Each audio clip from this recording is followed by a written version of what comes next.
All right, up a couple minutes late. Sorry about that. We're back. Law and Sporter podcast.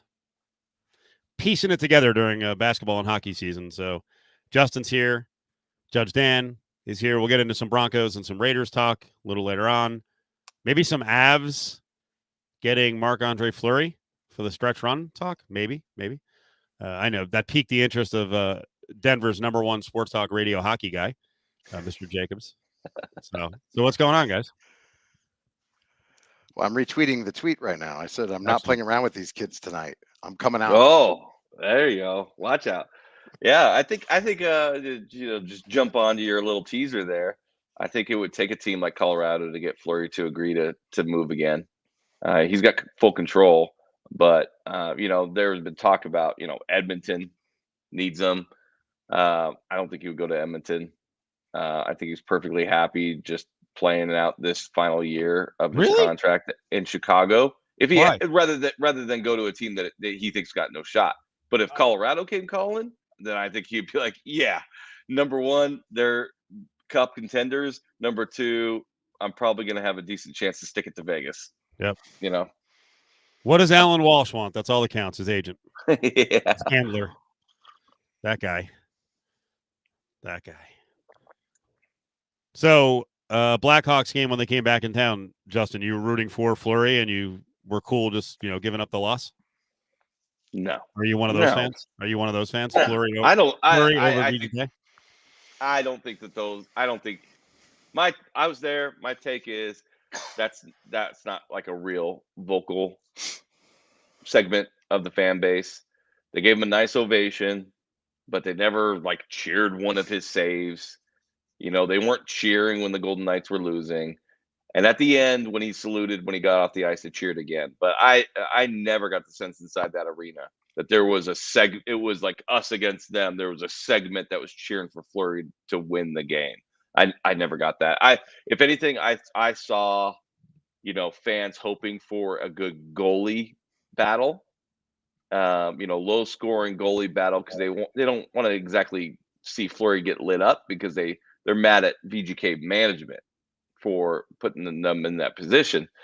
But that's not what they got. I mean, I know the score was 2-1, but it was a sloppy game. It was not a good game. There was not Fleury didn't stand on his head. Leonard didn't stand on his head. There was no real difficult shots. I thought the shot Fleury let in was okay.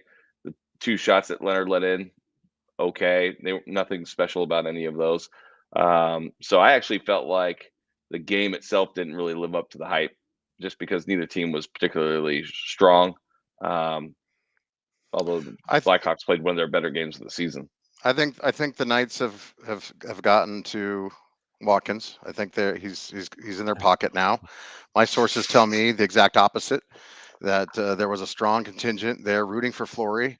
Lots of jerseys, Fleury jerseys. They were going wild for him, and they're unhappy with this whole way the whole thing unfolded. And that was kind of the opposite of what Watkins said.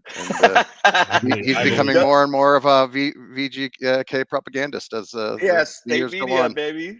Yeah, I'll say this. State-sponsored media. Yep. There were absolutely the most Flurry jerseys I've ever seen. I'd say 60% Wow. uh, had a Flurry jersey on, whether it was Blackhawks, Golden Knights. I don't recall seeing any Penguins ones. But I disagree. They cheered Flurry way after the final buzzer, after he congratulated everybody on his team, congratulated. Then they skated off. He was the last person off the ice. And he kind of, did a salute, and they cheered him for that. They didn't cheer for the Blackhawks winning at the buzzer. I'm sorry, that did not happen. When's the last? I'm going to go non-Bronco to make it harder. Who's the last Denver athlete to come back home that was really loved? And his homecoming was a big deal, or her homecoming was a big deal. The last. Did you say the last non-Bronco? Yeah, I wanted to take the Broncos out. Well, so I think it took a long time, but Carmelo finally got a little bit of a smattering. I think maybe a season or maybe a season or two ago. Like he used to get booed. Boy, to have to think about that. If it's a non Hasn't there been a long time Rocky who got moved?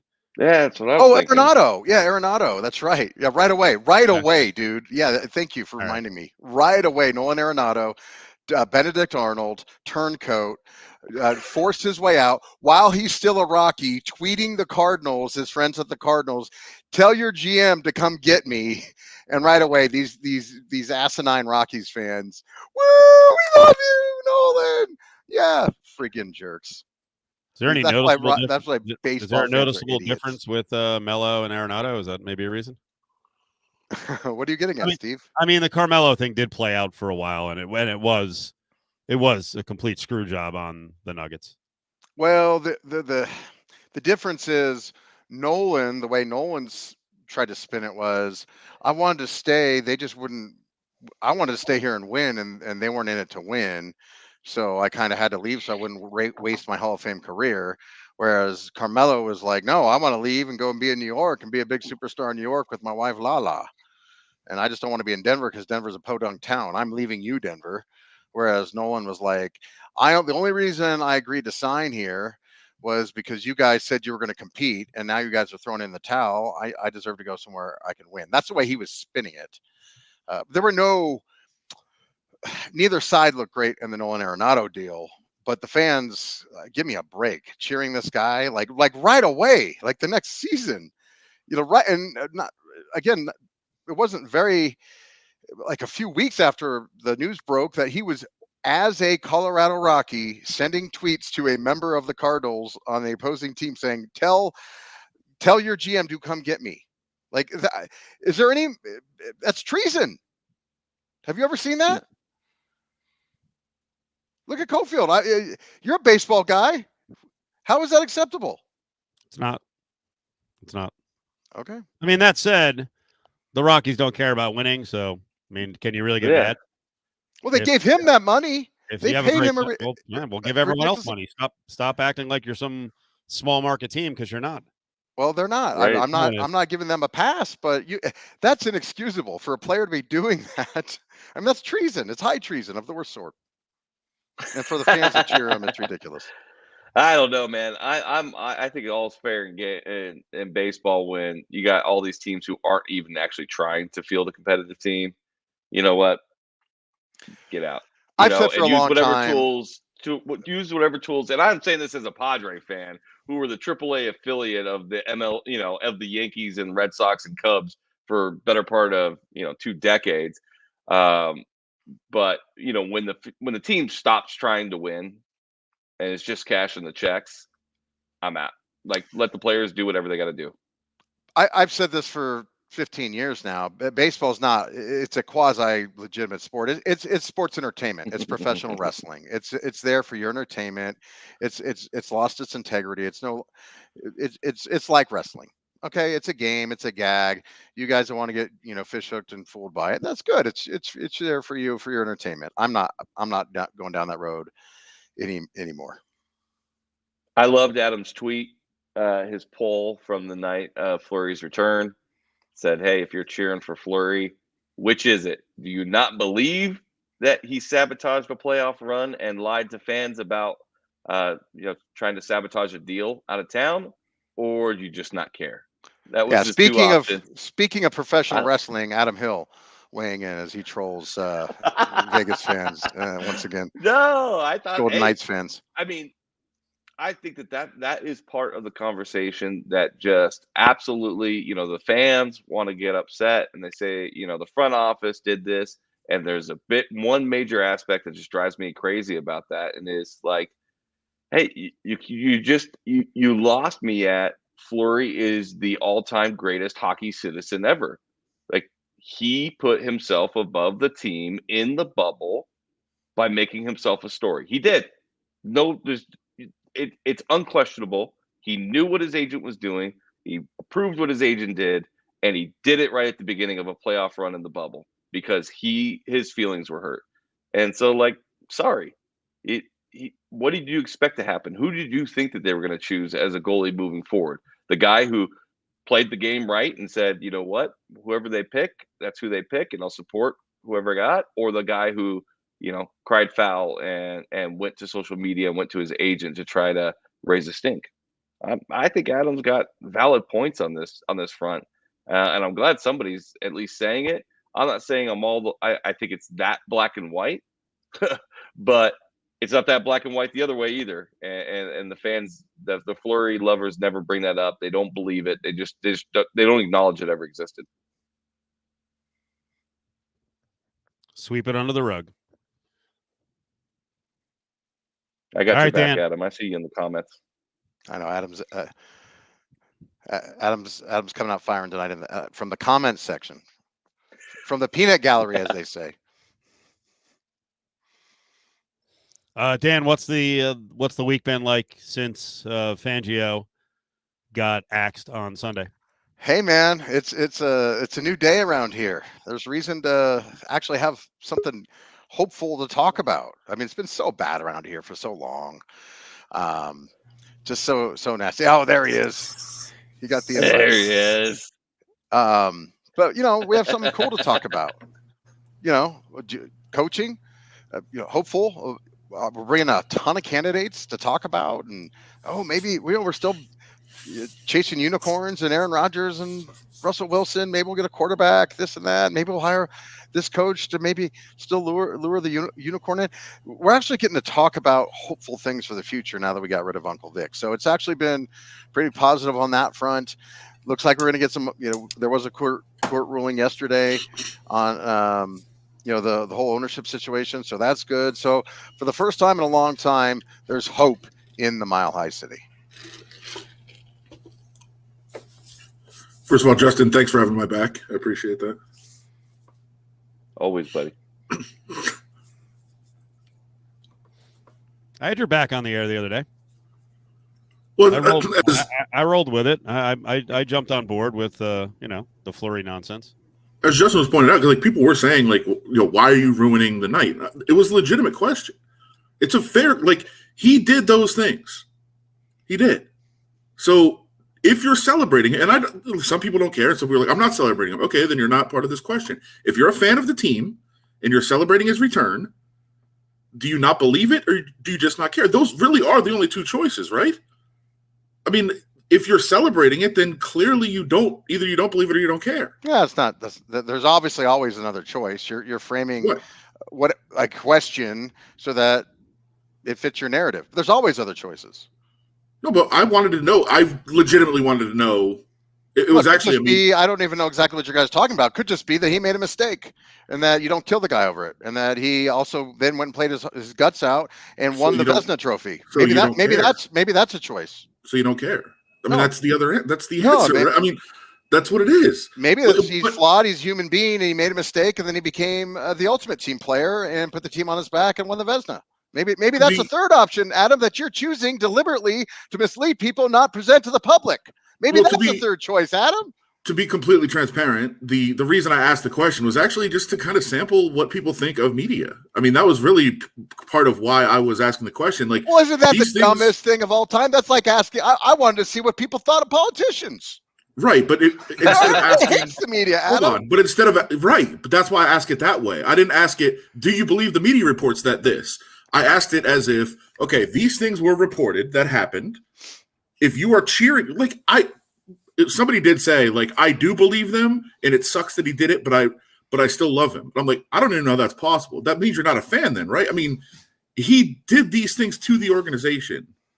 So are you a fan of him or the organization? I think that's a fair question to ask. But honestly, I wanted to boil it down to, I'm not going to say, do you believe the media or not? People are going to say no. But it was, do you believe that these things happened because they were reported? Or do you just ignore them and turn a blind eye? And I think for the most part, it was somewhere where you're saying, hey, it probably happened, but I don't really care. I still like them, but I don't want to say I don't care because that sounds wrong. It's a whole thing. But I think the general consensus are people on your side of, hey, I still want to celebrate them. And that's fine.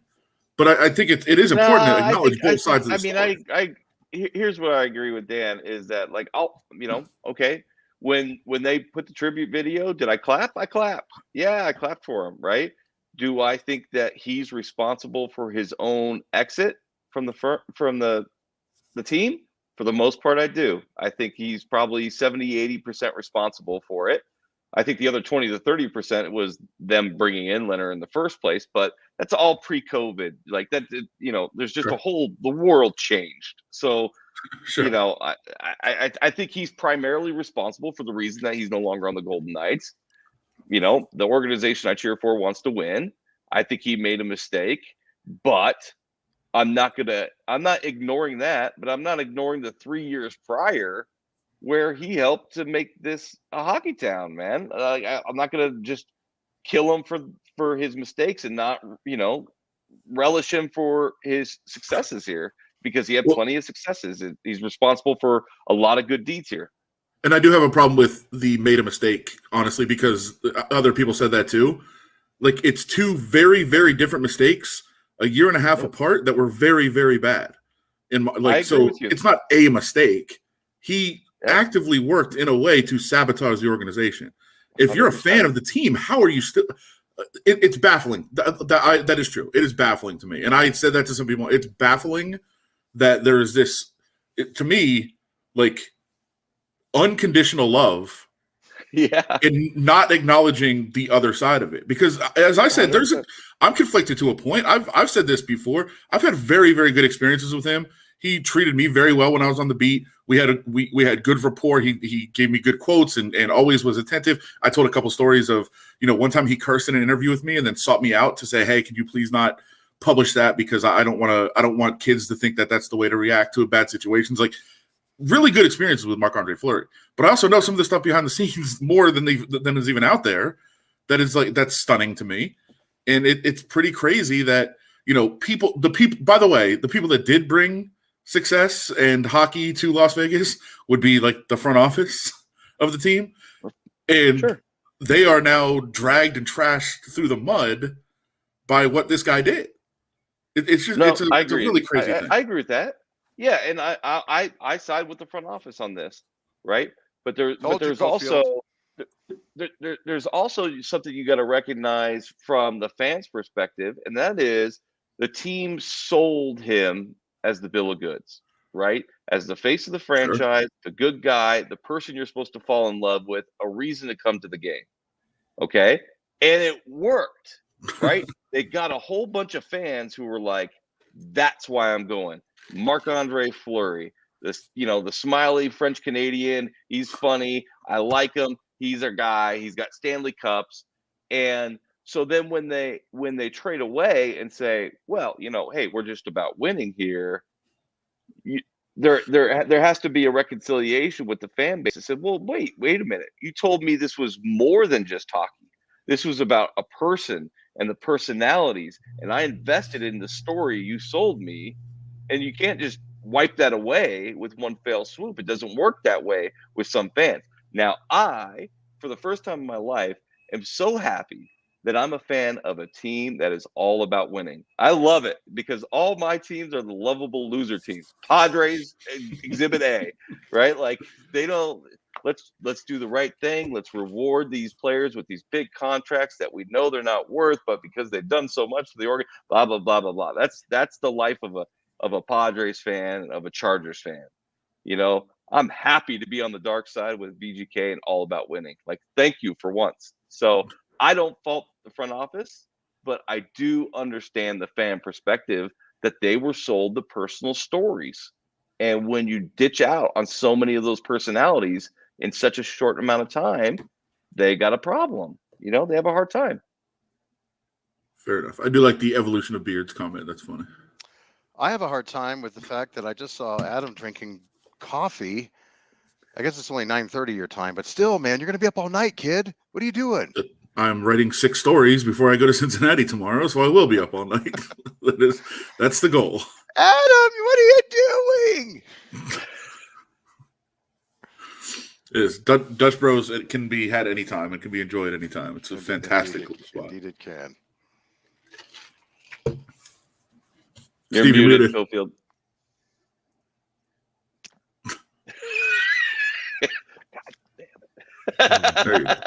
Yeah, jump back into the Broncos and what happened today with ownership and the first right of refusal stuff. Well, that was fascinating to me. It's just a fascinating story because I read through all this. So the guy that sold the Broncos to the current ownership family, Pat Bolin, was a guy named Edgar Kaiser. Kaiser Permanente, maybe you heard of it. Well, his grandfather, and this is a Canadian family, huge family, like the Vanderbilts or the Rockefellers are here. That was kind of the Canadian version of them. Well, he's the grandson of the guy that created Kaiser Permanente. Now Kaiser Permanente was just kind of originally it's a not for profit, was a charitable foundation. That's how big this family was. So to me, the reason he had to sell the team is because he was so broke. He literally couldn't keep the team. Like, he bought the team. This is the guy that moved heaven and earth to get John Elway to Denver, and then was literally so broke he had to sell the team. And he was supposed to have the right to buy the team back. The hope was, well, I'll get my act together, even though I came from a billionaire fortune. He lost it all. He lost the entire family fortune.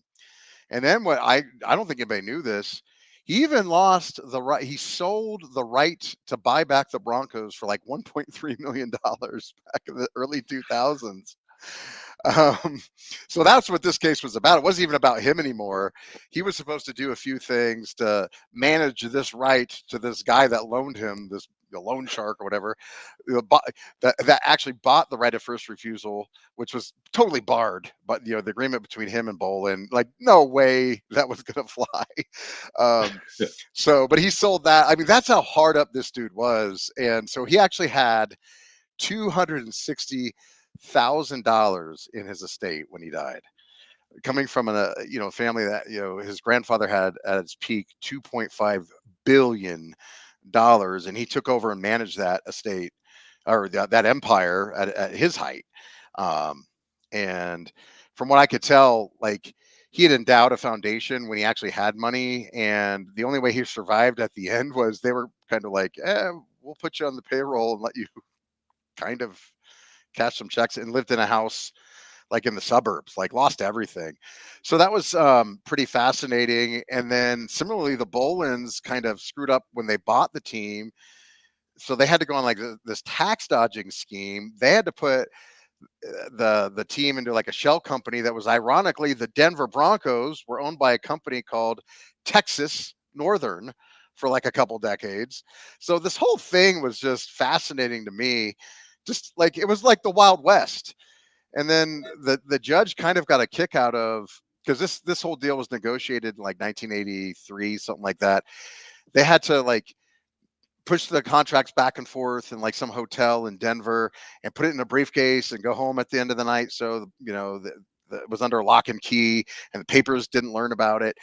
And one team, I think Bolin had a high price firm, or Kaiser had a high price team of lawyers from New York, and Bolin had the best team of lawyers in Canada, and they both screwed it up. Like, this whole contract was so screwed up, and the judge was just marveling at it. So it was kind of a fascinating case. But the upshot was, it was screwed up so badly. The judge was like, Kaiser estate, whatever, you screwed up so badly, there's no shot.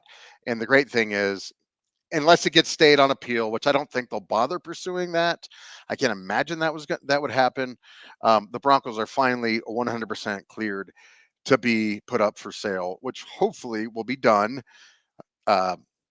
next week, if it isn't already. And then Woody Page immediately reported that there's about 6 serious groups of billionaires that are in line. John Elway will be in one group. Not that he can afford it himself. He'll be attached to one group so he can try and get back in charge of the Broncos. And Peyton Manning and his clan will be in another group. So there'll be Manning and Elway will be in competing groups to be part of the ownership of the Denver Broncos. So that's pretty exciting for us. Who would the fans pick? Oh, Manning all day long. They are so tired of Really? John Elway. The Broncos, we were laughing. We're like, okay, there's two things here with the Raiders, right? The Raiders made the playoffs. How bad do you have to be if you're the Broncos? Not only did you lose twice to the Raiders, but they're in the playoffs. I mean, think about that. And then second off, somebody had said, we all know him. I don't think he tweeted it out, so I don't want to blow his cover, but we all know him. he tweeted me this week. Or texted me this week. He said, "Think about this. Henry Ruggs essentially went to prison midway through the year. He had more touchdowns and yards than John Elway's wide receiver Jerry Jeudy. That's how bad it is for the Broncos. So it's terrible here, and that was at John Elway's direction. They are in their worst stretch in the team's NFL franchise history. That's at the direction of John Elway. There is serious John Elway fatigue. He really needs to get away from the team for a few years so people can get back to remembering him as the all-time greatest player in franchise history. He really should have hung him up after Super Bowl 15 and said, you know what, I want to go out on a high note, take a break so people can remember me as both a great player and a great GM. And then, I know the team's going to be sold here shortly, and then I can come back in and try and be an owner. That would have been the smart play by him, but his ego just simply wouldn't allow for it. And right now, I think time will heal all wounds, but right now, people really are not happy with John Elway. I do have a question to follow up on the comparison that you dropped in with the Raiders, because I could make the case. Like, I think it's necessary for the Raiders to be in the playoffs because they're in Las Vegas, and Las Vegas only cares about winners, and the city will start to embrace them. We saw that with that last game. I mean, that was insane how loud this crowd was and how into it they were, because that's what happens when you win here. And when you lose, they'll all be gone. So I think it was important for them to make the playoffs from that perspective. But I do think it'll set the franchise back a little bit. And I think I would rather be Denver for the next couple of years than Las Vegas. I don't know. I don't know, because right now they've had no track record of building anything with all the losing. It's not like they've said, they're basically a quarterback away. And I think a lot of times making the playoffs is fool's gold. Like, it's going to start to make you think that you should keep some people that you probably shouldn't keep. Oh, I'm not saying. Trust me. I'm not one that said they should have made the playoffs. I think George Payton made a huge miscalculation in saying, "I'm going to give Vic one last chance to." I think they should have started going youth right away. They propped up John Elway's win now mode one more year. I thought that was a mistake, but the Broncos have gotten nowhere. They're not a quarterback away. Their roster's turning over, but they've deluded themselves into believing John Elway's plan has been working and that they are a player away, a quarterback away. They're not competitive. They beat what my buddy James Marilat calls the directional schools. They beat the Jaguars, the Jets, the Redskins, the Lions. They had 2 quality wins. They beat the Chargers, who I think missed the playoffs, and they beat the Cowboys. Outside of that, so they beat 6 teams that didn't make the playoffs, and they beat the Cowboys. I still think the Chargers win was a quality win, but they don't beat quality teams. They win, they compete in a certain way that you kind of get fooled, and they have names on the roster that you think should be good, like Jerry Jeudy and Cortland Sutton and Noah Fant and guys like that, but they're not good. How do you they don't play? How do you know they're not good?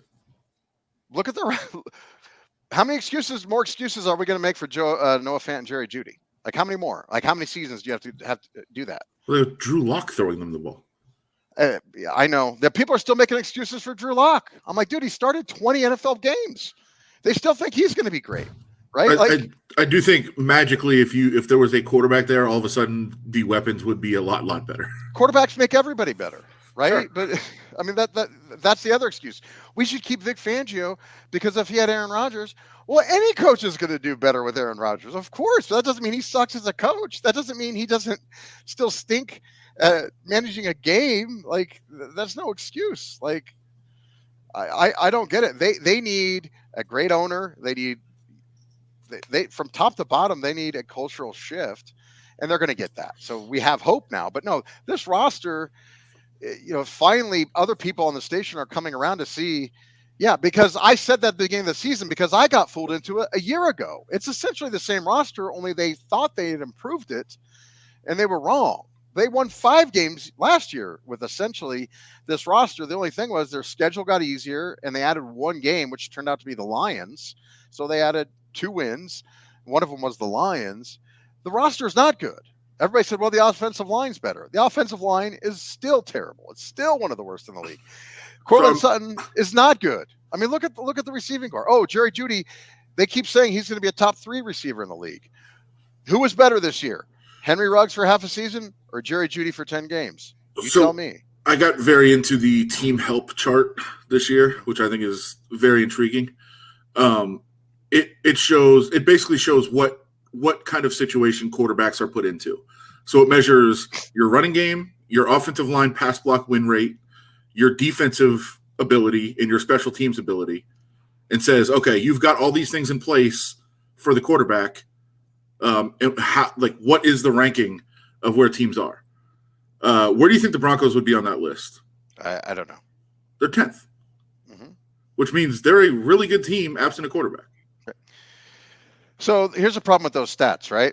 Like, so last year, you can play them any way you want. Last year, the people that love Jerry Jeudy were blaming it all on Drew Lock, right? And then you can flip it. Now people are saying, well, Drew Lock would be much better if, well, Pat Shurmur. I mean, it's all over the place. Right? I should have included also. I don't think I said it. Also includes a wide receivers open rate. So how often the wide receivers win in coverage.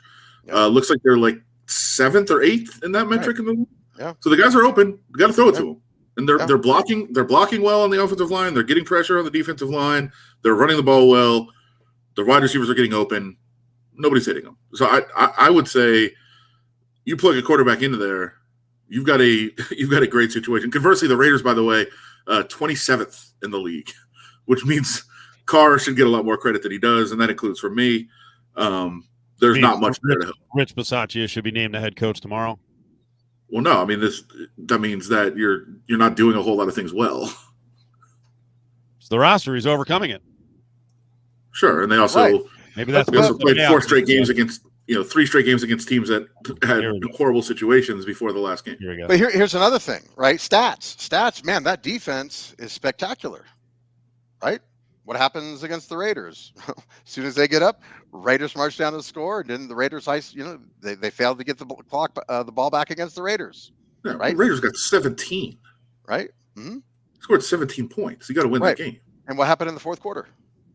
You got to win that game. They scored 17 points. Right. What did the Broncos defense do against the Raiders in the fourth quarter? Well, they were exhausted, and they got run over at the end of the game because they were on the field for 40 minutes. There you go. What did they do against the Bengals? The second that the Broncos defense got a lead against the Bengals, they gave up an 80-yard touchdown drive within 2 plays and then never got the ball back. Same thing happened the Chiefs. They couldn't get the ball back. So this great defense that doesn't give up points just happens to give up the lead as soon as they get it, and then they don't get the ball back. But that's a great defense on paper. That's the problem with stats sometimes. Justin, where are you on the Broncos? He could care less. Well, I'm a Chargers fan, so I put myself in the corner after the last game. It's your fault I have to go to Cincinnati. By the way, that's what Vic Fangio said before he got fired.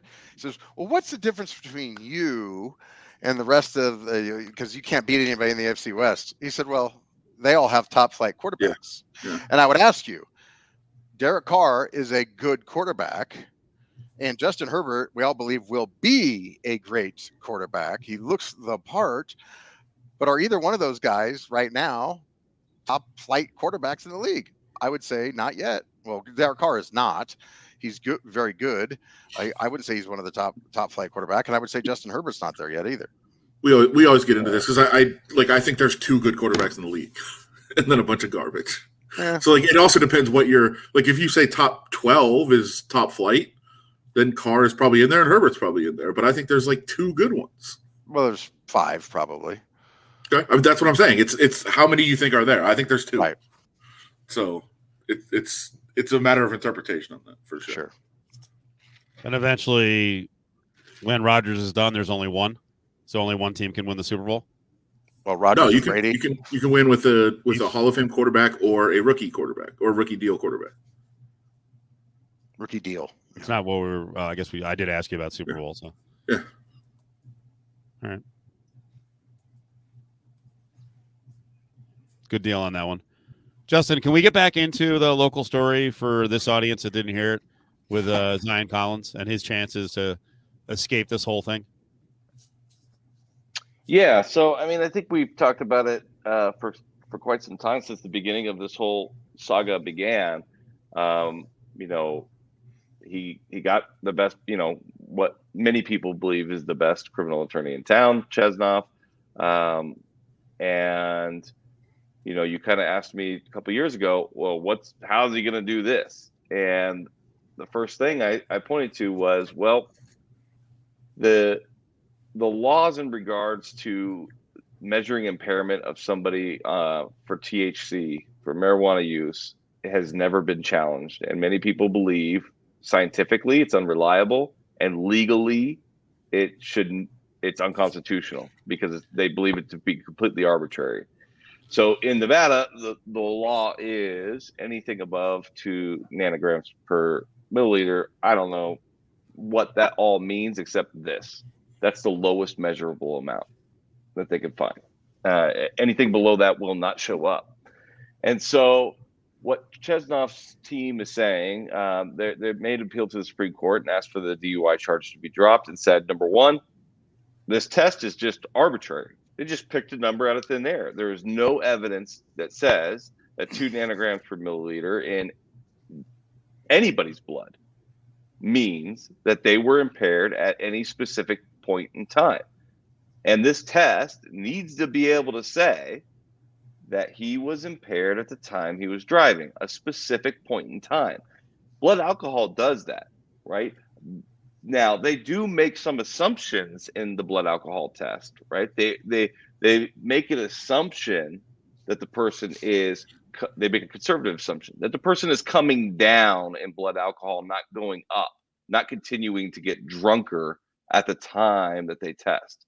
And that's how they were able to, through, you know, the progression, determine, well, at this time, he was impaired. At the time we tested him, he was impaired and he's coming down.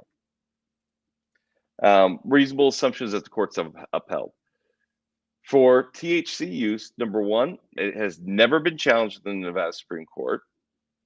And I think number two, the threshold Chesnoff's pointed to, they just picked the lowest number on the register. They didn't pick a number that they had any correlation to impairment. And we don't have any scientific data that says that this test is relevant as to time, meaning we know that regular users of marijuana will have a measurable amount, whether or not they're impaired. If they're consistent users, and one-time users will have a different result. So he's challenging the DUI charge and challenging the constitutionality of the DUI laws as it pertains to marijuana use. And then secondly, they have challenged the prosecutor's opportunity to move forward with the DUI charge because they went to a grand jury, presented the reckless driving and the DUI. The grand jury failed to indict on the DUI charge, did indict on the reckless driving charge, and the prosecutor ignored it and moved forward with both. And they're challenging that as well, saying that the prosecutor should not be permitted to move forward with the DUI charge because the grand jury chose not to indict. Dan will actually probably give us a quite a bit of better insight on the inner workings of that. All I'll say is that there is not case law in Nevada on sort of a split grand jury and a prosecutor's choice to move forward with both charges when a grand jury failed to indict on one of the two. But I think they're going to win on the marijuana blood test. I think they will. There's too much scientific data that says it's unreliable now. We have that. And so I just don't think the Supreme Court's going to eventually have to come on the decision on this, and this is the case for it. Dan, what do you think on the indictment stuff? Yeah, no, I would say that just off the top of my head, that would be very unlikely that the prosecutor would be told that they can or cannot do anything on that stuff. A famous case here is the Jonbenet Ramsey case. Don't get me started on grand juries, by the way. Not a big fan of the grand jury, but the Jonbenet Ramsey case in Boulder, Colorado, I'm sure you have all heard of it. The DA, Boulder DA, in that case, sent it to a grand jury, and the grand jury for the parents, and the grand jury said, yes, we're returning an indictment.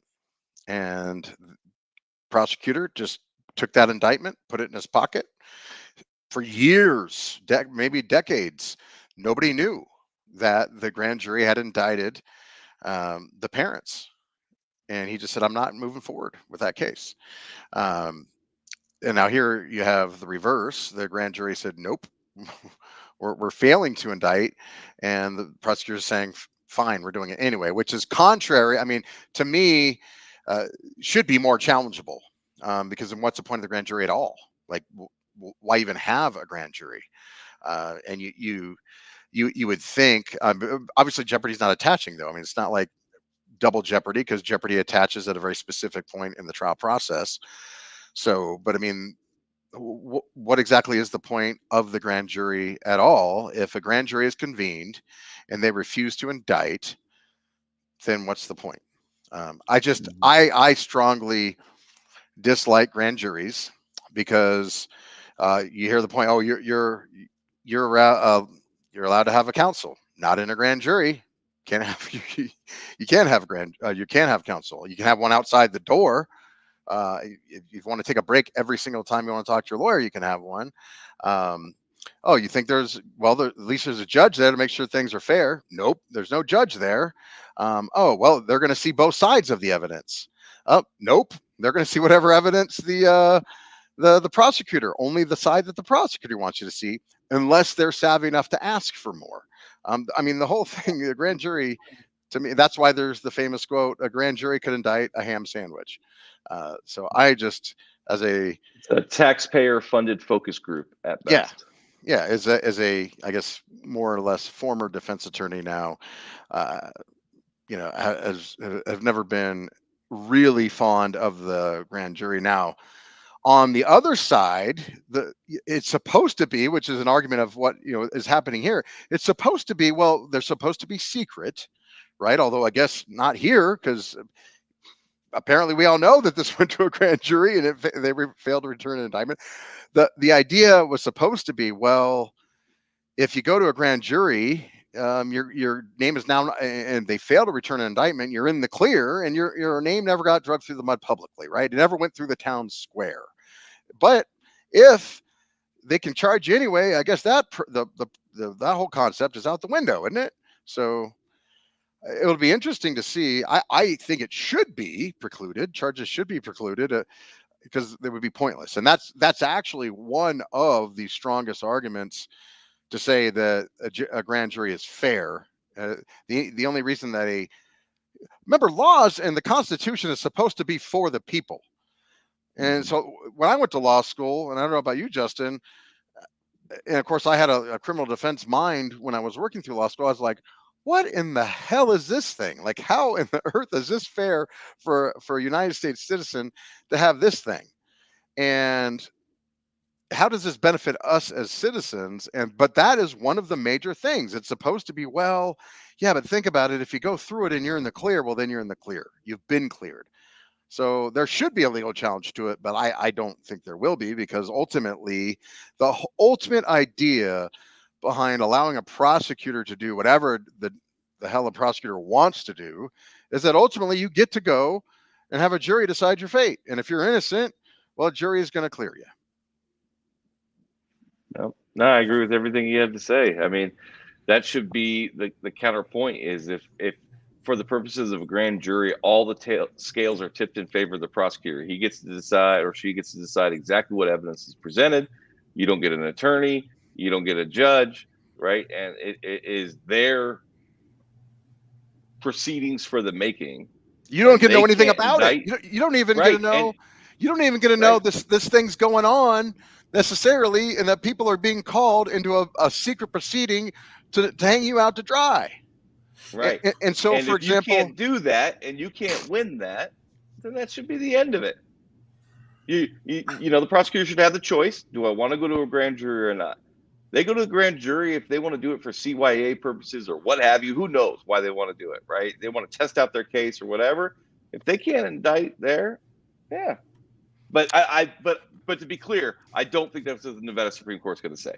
I think the Nevada Supreme Court's going to say that the DUI charge is dismissed because the blood test for THC is unconstitutionally arbitrary, and they're not even going to have to address this other issue. They will not address this issue. They are not going to take this tool away from the prosecutors in that fashion. No way. And just real quick on that. So there was a major case, Brown in Missouri. I think his name was Michael Brown, where he charged the cop and the cop shot him, and there was a bunch of rioting. That went to a grand jury. The reason it was controversial is because the prosecutors did the exact opposite. They gave the cop the benefit of, well, I'm going to present all the evidence. And he presented exculpatory evidence to a grand jury in favor of the cop. So he gave the cop special treatment that no other citizen, maybe, I don't know, I guess I shouldn't say this, maybe in the history of all grand juries, never gets. He says, well, I want to be fair. I want to make sure that this cop gets, the grand jury gets all the evidence. Well, I at the time, I want to say, well, Mr. Prosecutor, name one other time in the history of your career that you ever thought, I want to be fair and give the grand jury all the evidence. Never, probably. So that's why when because there was a big riot because, well, the grand jury failed to indict. You want to blame the grand jury? Well, that's not normally what a grand jury does, and so that was why it was so controversial in that case. And the public doesn't know that, right? So this prosecutor's was really. I thought that was very unethical for the prosecutor to do that. I took like 4 notes during all that. So, but I did want to start Brady's question. It's the percentage? Is it unanimous, just like a regular jury with the grand jury? I'd have to go look it up. I think so. And I don't know if it varies jurisdiction or whatever, if it's federal versus state or whatever. I don't know. Actually, I don't know. I've never presented to a grand jury. I don't do criminal law. Yeah, I've never had to deal anything with a grand jury. And then to Brady's other point, allegedly, make sure you put allegedly on there. Don't say the wife killed her. Also, what would, as this Zayon Collins like the case plays out, how much does the case and the way it's working through the criminal side influence potential civil side? Like if they can't get if they can't get the case moving forward, the civil side have any more or less likelihood of going through? No, the civil side's going to happen, right? I mean, I don't need a blood alcohol test to prove that you were at fault for the accident, right? Okay. You broke the rules of the road. You ran into me. You're going 90 miles an hour in a 45. The reckless, I've got the facts that I need. Now, in the state of Nevada, if somebody is impaired while they drive, I can attach punitive damages to the claim. But the reality is no insurance, nobody's covering punitive damages. So he may have the best auto policy in the world, $1 million policy. And if I go to the jury and I present evidence about his impairment and they find in my favor and they award me $50,000 in compensatory damages to the negligence and $1 million for punitive damages because he was driving like a maniac and impaired, the insurance company is going to write me a check for $50,000 and say, well, you got to go talk to Zion if you want the other $1 million. We don't cover punitive damages. So there, if you have somebody who's independently wealthy and all those things, you have to make that call. But the way we do it is, generally speaking, I'm not going to put punitive damages on the line. I'm not going to put it on the verdict form, but I'm going to bring up the fact that he was impaired so that the jury wants to put a bigger number on that sheet, but they can't put it on punitive damages. In terms of this one is a bit weird, but it was just something I was thinking about because you talked about the THC level has not really been tested in court before. And it made me think, and I know it's not directly correlated, but I just wondered, like, what state agency is relevant in terms of like case law and things like that. And I asked that because I remember sitting through a 6-hour hearing with Nate Diaz about THC levels and the testing and how you could tell if somebody was actually impaired or not. And so like that was a state agency that was doing that. But does that precedent have anything to do with our court system?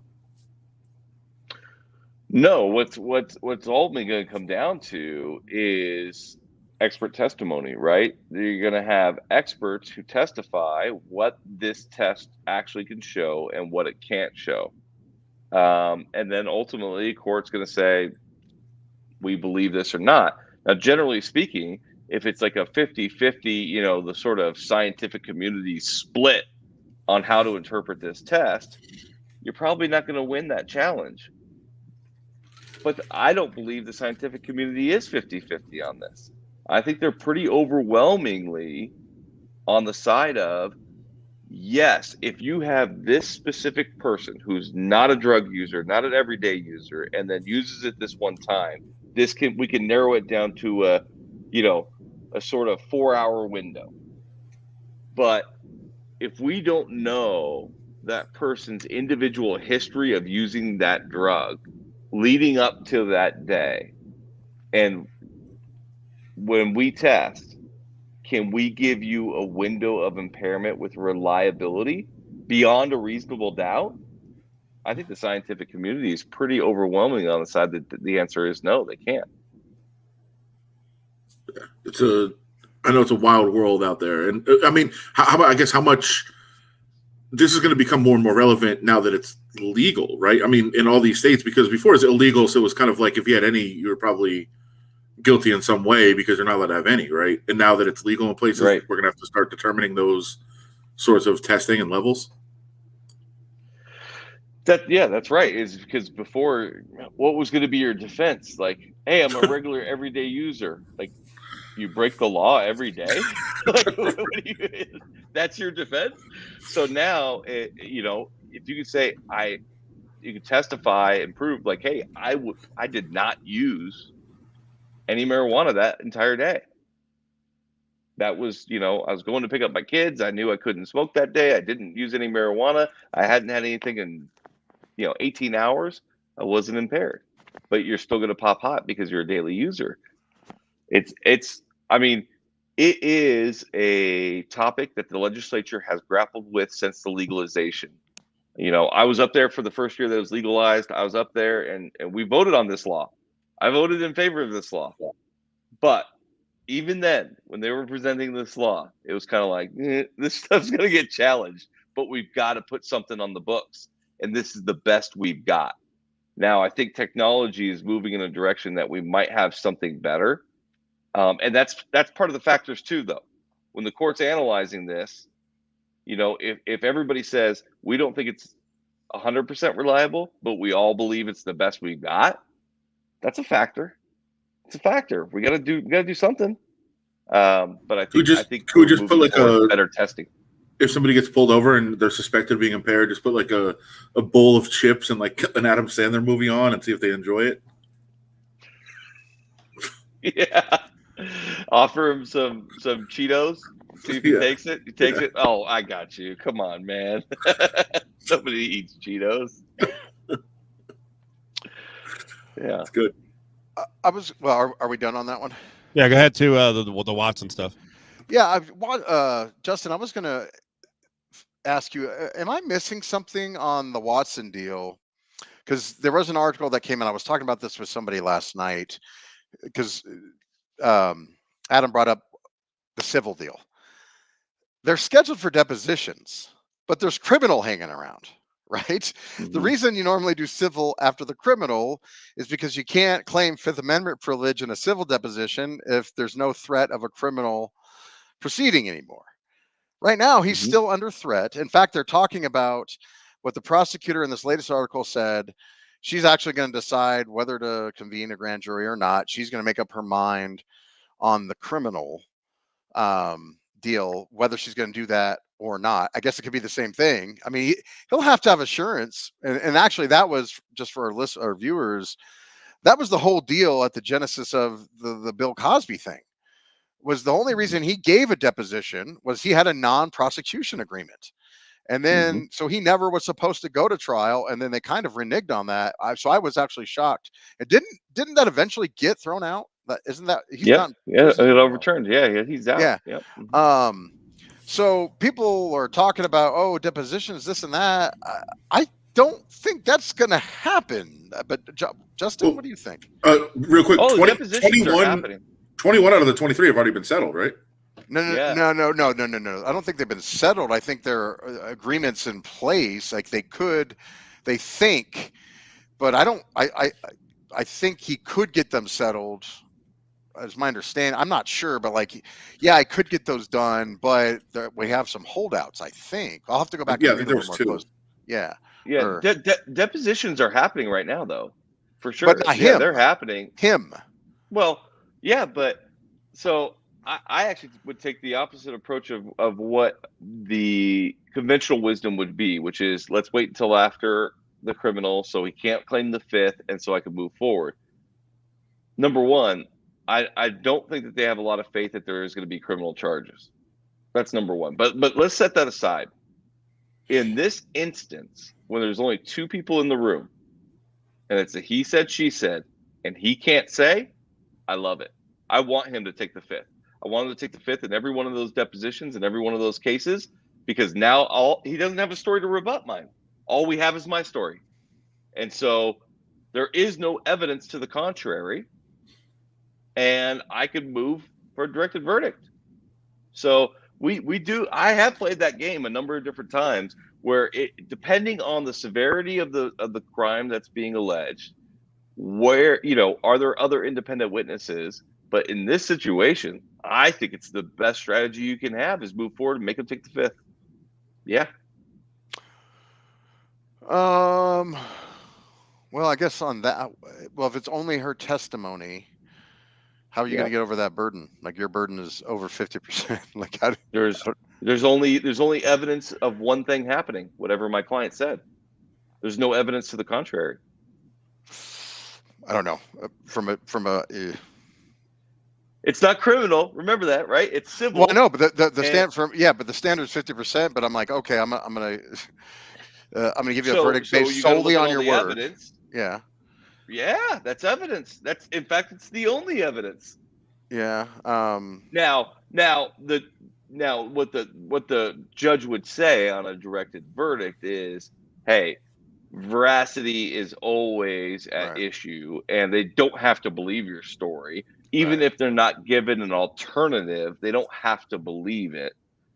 So I probably don't win on directed verdict. Right. But the case is just about my client's story, and he doesn't get a chance to defend himself, and he's taking the fifth, and that's what the jury knows he did. They know he took the fifth. You were allowed to say that in civil cases. You were allowed to tell the jury. But it's not the only evidence, because you also have 30 other masseuses saying he came in and was a perfect gentleman with me. Yep. I don't think that would ever come in. Prior good acts are a basis for whether or not an act actually happened? No way. Now, they could open the door if they go with a modus operandi and they try to say this is his deal, this is what he does to every masseuse ever, and they try all the cases. Well, they did. Each case they bring. Well, they did say they're trying all that. No. They've consolidated for discovery purposes only. Oh, okay. They have not consolidated trials. Then, yes, then the exculpatory 30 other masseuses are coming in. And then we get to the story that Steve sent me today, which is Busby asking each of those women in deposition, hey, who's paying for your lawyer? And they won't answer. Is Watson paying for your lawyer? They won't answer. Now the judge has ordered them, answer the question. You have to answer the question. And so, now if that's going to be your Hail Mary saving on the contrary evidence on a modus operandi theory of liability, then you get to stand up there and be like, of course they said that. He's paying for their legal counsel. What else is he paying them for? Who knows? Testimony, So I mean, they're all going to settle out anyway. But I think I think it's really interesting how this is sort of developed, and I think that moving forward without the criminal proceeding in this complete in this instance makes sense to me. Well, but my question was about him giving a deposition, though. I mean, he's not going to give a deposition. I know that's great, and he's bound Yeah. by his Fifth Amendment assertion. I like that, and I get to Well, tell you the do, jury yeah. about it. You're evil plaintiff. I shouldn't say that because I'm doing Yeah. that now too. But yeah, evil plaintiff's attorney suing everybody. Yeah, that's right. Don't fuck up. You robbed us all. You robbed us all of Deshaun Watson this season. The Broncos could have had Deshaun Watson, or the Dolphins could have had Deshaun Watson. Well, he could have played. It's all your fault, Watkins. Yeah, I'll take it. Mute. You're on mute. This kid. One of these days. First day on Amateur Zoom. hour over here. What the fuck? We got to close with 5 minutes from Adam because I don't know if he's on with Cofield and Company in the next couple of days because he's traveling to Cincinnati. But What, all right, Drake? so what are you hearing? What are you hearing now around Bisaccia and the GM spot and future coaching? Because Adam Schefter went on Sirius today and was saying that Harbaugh, I mean, he really said nothing. He said Harbaugh is more likely than not to stay at Michigan, but if he's blown away by an offer, then he could leave Michigan. And then he also said that Rich Bisaccia, he believes that Bisaccia thinks that he has no shot at the job, and he already knows that. So what's going on? Like, what's swirling around the Raiders right now? Yeah. So I was all prepared to do the Drake story. I was prepared for this one. Oh, I'm sorry. No, it's fine. No. So yeah, well, good. Do it real do quick, that and we'll get the Drake story. okay. Thank God. So my thought from the beginning of this was that Rich Bisaccia was put in this position because he had no chance of getting the job.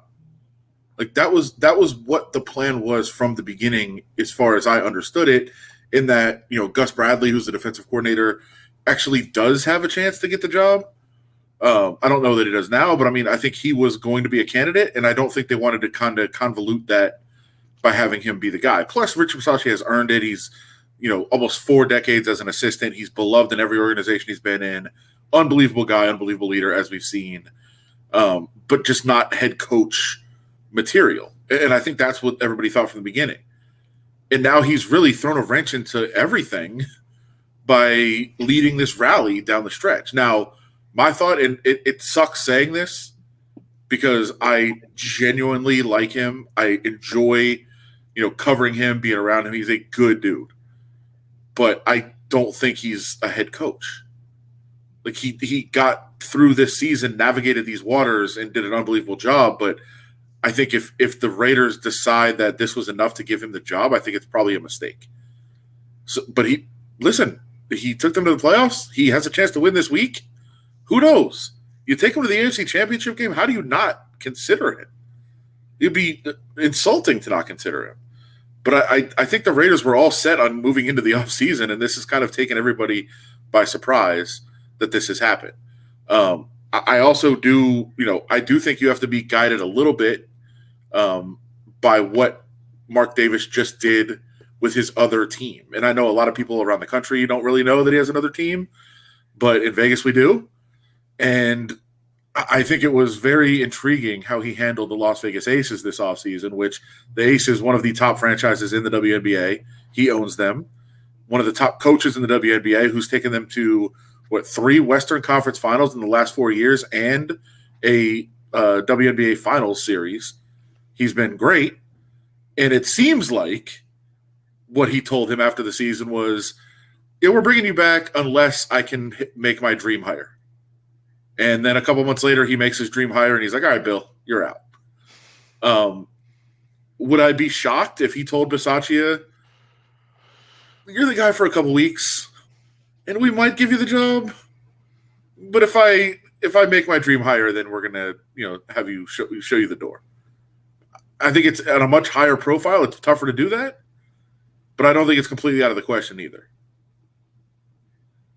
What's Harbaugh's problem, by the way, jerk? What the heck, What do you man? mean? What do you mean? This guy jerking everybody around. Well, he wants to get paid. Well, He's going to. Well, first off, he's donated all this money to Yeah, that's why he needs to make more money now. He doesn't need to make money. He got his pay cut. They had a loss of confidence. He had his pay cut. He made the freaking Final Four. Now it's time to pay up. Was he just leveraging this to get paid back, or what? Like, what do these coaches care about money anyway? Like, they're all. I don't get it, man. They're all. Does rich. everybody care about money? Well, well, I guess I just don't. I don't even know if he cares about money. It's not the money. It's the FU back at, the Michigan folks who lost confidence in him and asked to have. Not me, my friend. I know you're a freaking Harbaugh stan. Are you? Could you imagine me covering Harbaugh every day? Oh my God, tough question. So I'm not going to take credit for this because I'll admit a lot of took us over the years. Never got anyone pregnant. No kids. Not as much as you or not as much took us as you are projecting right now. Yes, you're right. But point being, pretty fancy bachelor pad you got there. No, well, of course. I mean, look at that. How could you not get a lot of ass in here? Okay, what's going on with Drake and hot sauce in his condoms and what's happening here? Don't give away the lead. What's happening what are you here? doing? I don't know. Dan, you look we got to give the details. Did you not know about the story? What do you think? I know none of this. So it is a legal question, just so we know. Instagram model went on a podcast today, maybe yesterday. It was in the last day and a half or so. And she told the story of going back to Drake's room and imbibing on some marijuana, having a discussion. And he apparently is very caught up in getting permission, getting consent. Yes. Like that's his thing apparently, which is smart. I would say very smart. What do you mean that's his thing? Well, yeah. Well, it's not. So apparently, it's not Trey Songz's thing. The way she described it, it's like, would you like to have sex with me now? And she's like, yeah. And he's like, are you sure? Like, this is a good, like, this is cool with you? Like over the top, which bravo to Drake. Good job. Excellent job. But apparently after the act was complete, he excused himself, went to the restroom, and disposed of the condom in the bathroom. He came back. She leaves, goes in, tries to empty it back into herself to get impregnated, and screamed in pain because he had loaded it up with hot sauce. And apparently this is his regular move. He has talked about this, by the way, publicly, that he does this, but I guess nobody believed him. Now, here's the question. She wants to sue for injuring her. Well, here comes Watkins. Here's come Watkins. You can always sue. You can sue anybody. Yeah. Here's the thing. Drake knew that women were doing this, and that's why he put the hot sauce in, and he didn't tell her. But he claimed it publicly. It was foreseeable to him that a woman could injure herself in this way. That they were going to try to do this, and he was going to combat that by injuring her. No. The intent is not to injure.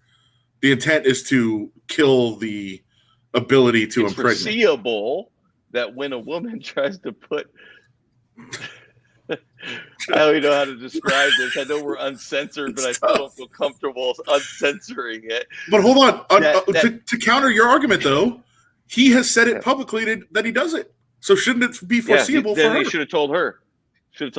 Disclose. Hey, he's all about consent. You got to disclose. If there's a dangerous condition that you've created in the room, especially when it's foreseeable, it's the whole reason why you did it is it's so foreseeable. You got to warn. Here's the question. Here's the question. Here's all you need to know, Adam. Yeah. Watkins, can she call your office tomorrow? Trying to keep someone out.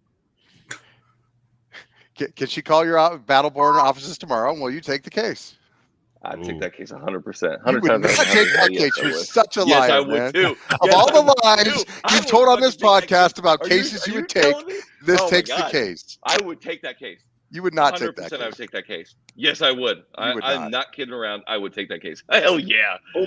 Hell yeah. Only because it's Drake. Hot sauce in a freaking condom. There's no damages. And one, there's no jury. We don't know that. I know that.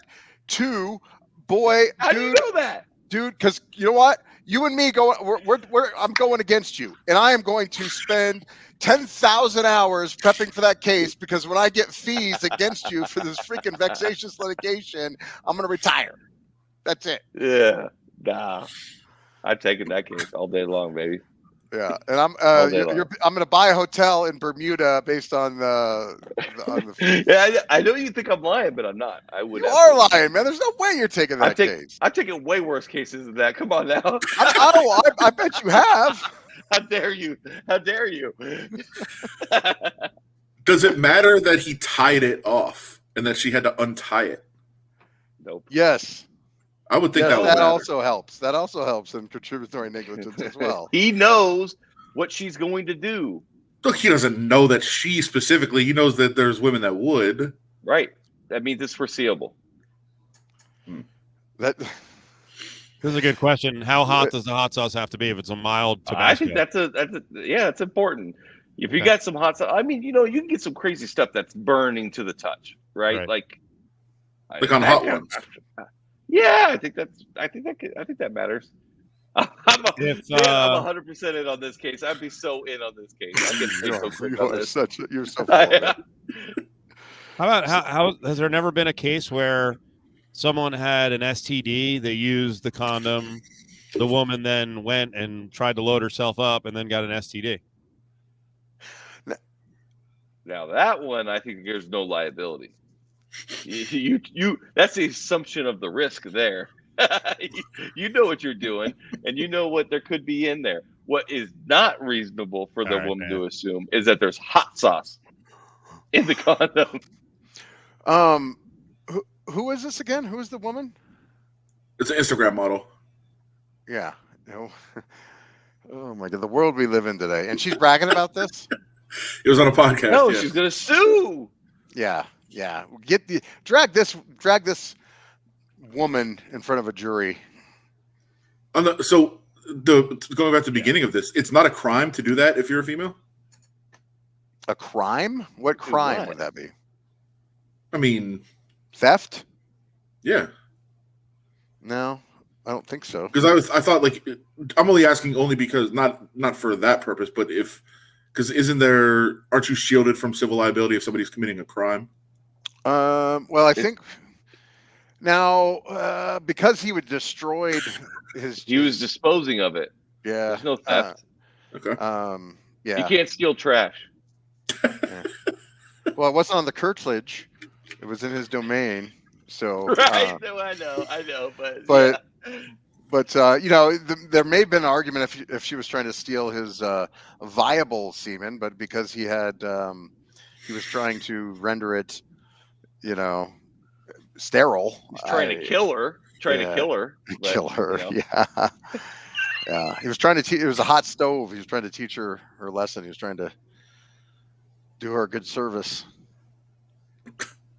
All right, I promised one last one, but I got one last one that Adam sent over. So it turns out the bare ass dude who was on the Shark is Jimmy John, right? Not Jim McElwain, the former coach at Florida. Nope. What? It's neither one of them.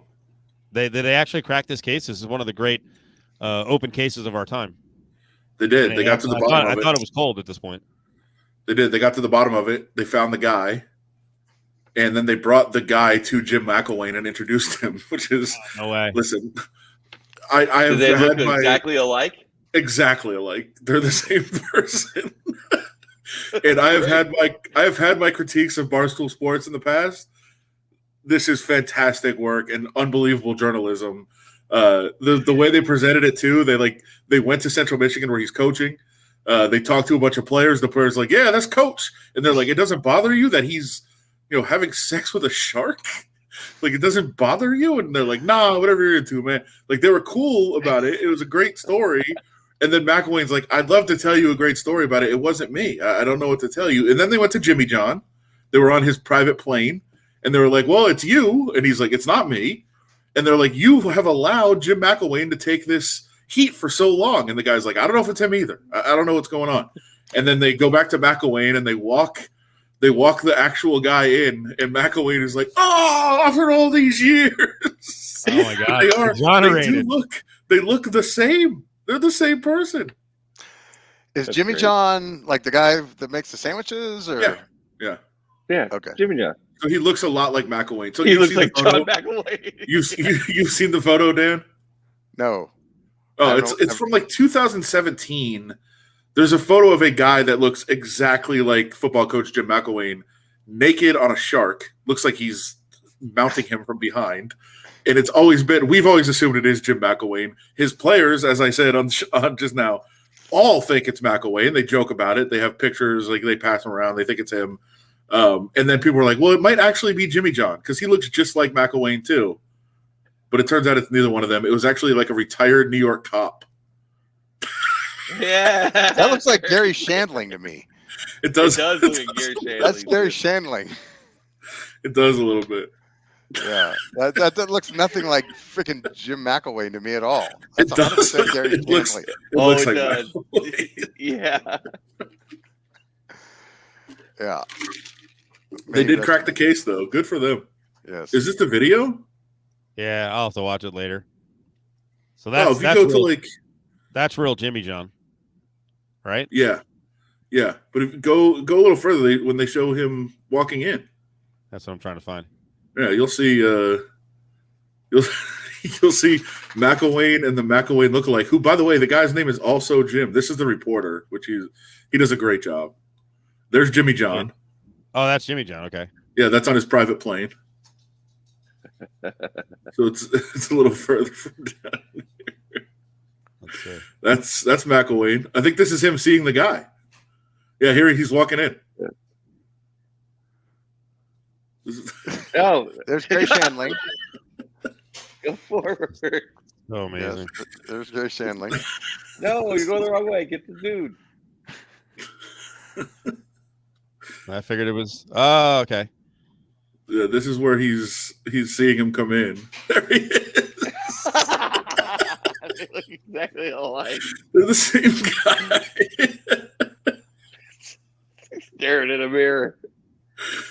Look at the reporter. He's so pleased with So himself. He's so happy with how the reveal went.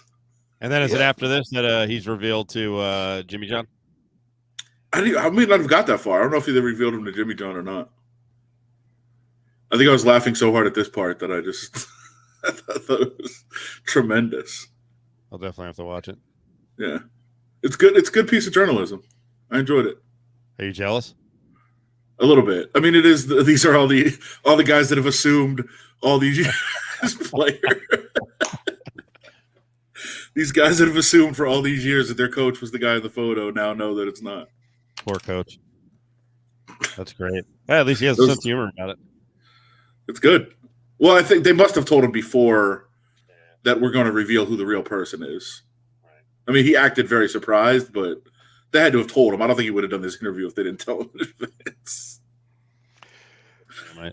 Speaking of journalism, who was the guy that was you retweeted that we were like, thanks for reading? Who read your article? Oh, Jake Paul. Oh, that's right. Yeah. Who is Yeah. the guy? Well, I don't remember. My brain, I'm old. Like it was this. Well, like he's some, Jake Yeah, Paul. Jake Paul tweeted out my article, but didn't just tweet out my article. Tweeted out like a quote from the article with the article. So also got the link up there to his followers, which I appreciate. Yeah. And yeah, thanks, Jake Paul.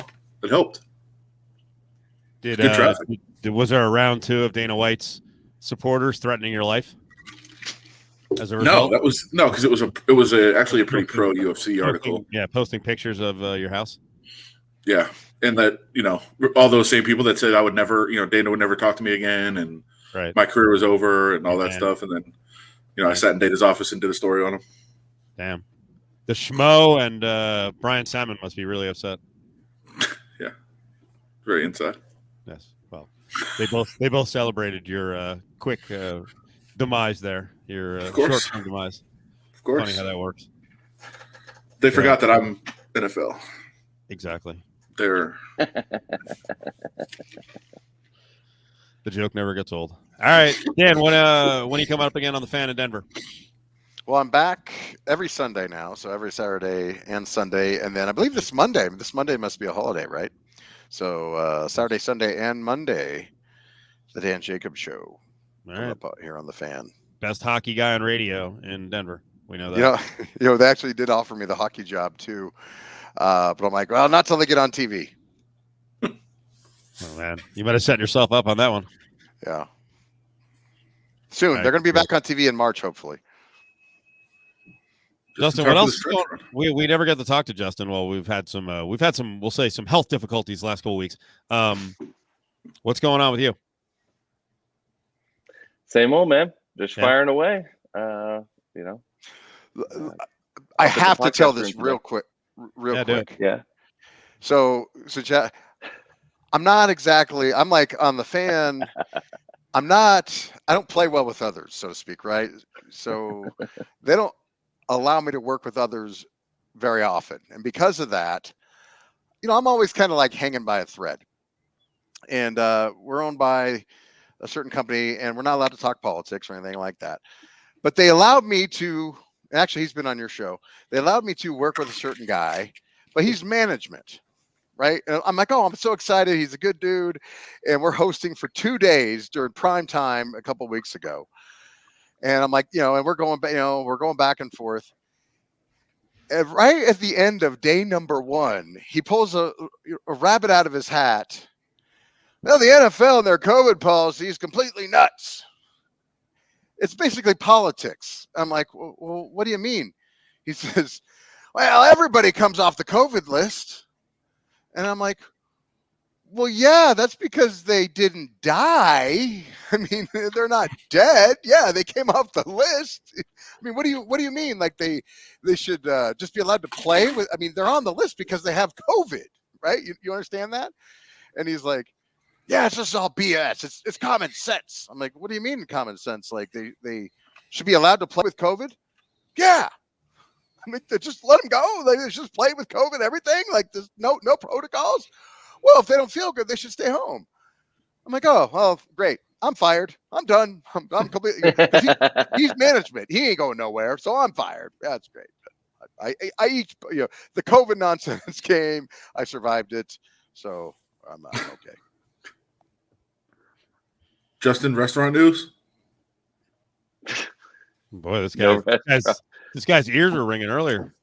Yeah, no kidding. Wait, what? We were having a chat before we came on. Oh, Yes. Oh, my bad. About a big reveal. But I was told. Ooh. No, there's no big reveal. Stop. It would have been. It would have been a big reveal. It was. I was asking about a big reveal about what didn't happen. That was the big reveal. He's going in the hot sauce business now. Yes. That's it. Mm-hmm. I still think there could be Two something purposes. There could be something cooking with Justin's desire to be a restaurateur and Dan's Grill Samaritan. So maybe that's a project for. Yeah, little synergy there. We can get meeting of the minds. Mm-hmm. Yep. Something. Well, we could serve griddled lamb, Battleborn, the horns. Some Rocky Mountain oysters. Well, thank you. All right. I Well, gotta go. yeah, we'll see you. Have a good week. We'll talk to you. Thanks, guys. Thanks for doing it. See you, audience. Later.